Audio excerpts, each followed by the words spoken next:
to the Times, Paul. What have they got in the front cover? The Times, Farage wants the West to start sensible negotiations with Putin. Now, I'm fascinated by this story, and I'm really interested, and I'm sure you'll give me your opinion, as will Josh, I'm sure, at some point.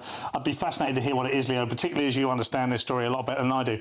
When I see stories like this, where Farage comes out and says things to me, as someone who doesn't know a tremendous amount about it, what look to be fairly reasonable comments in terms of, I obviously understand that NATO is defensive and Putin is attacking. However, there was an encroachment. There was an encroachment over years and years and years and years, and that did seem to play in politically. How?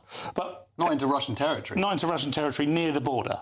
OK, but they're two very different Yeah, but you things. can understand that, you know, I mean, I'm a massive supporter of Ukraine. I'm a massive supporter of NATO. But, I mean, I can understand that also you're massive. It's going to play into Putin's paranoia, and also, you know, he's going to feel threatened. It's going to give his satellite republics, it's going to maybe perhaps tempt Belarus, you know, some of those areas, even Kyrgyzstan and places like that, to look more westward rather than, you know, being in his orbit. Well, rather than making his country better and making them more appealing with freedom and whatever, then he can only use bullying, threat and intimidation and the stealing of Crimea. Yeah. He is right that the West... Farage is right that the West is partly responsible for this, but for not standing up to Putin years ago. Yeah. That's what he should have done. When Crimea was invaded, that was the opportunity for the West to go, you know what, maybe we're not going to buy all of your gas and be so utterly dependent on you. Yeah, I completely agree with that. But what's interesting is back then, Boris Johnson now is coming out and saying, oh, Farage is, you know, he's absolutely pilloried Farage for saying this. In 2016, Boris was saying pretty much the exact same thing. He was saying EU expansionism is provoking Putin, essentially. This is what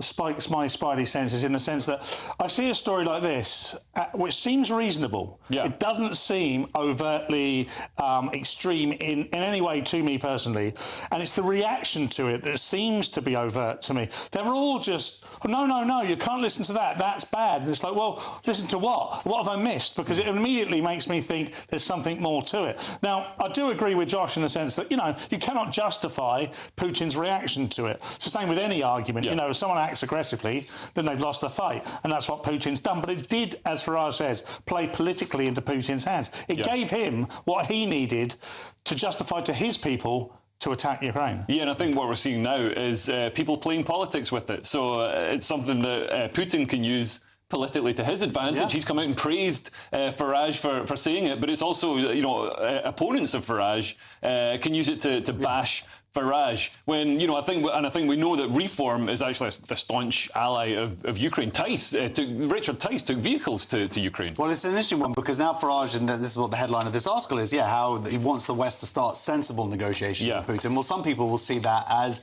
giving in to Putin, allowing him to maintain that. I think we should definitely just have silly negotiations with Putin. Just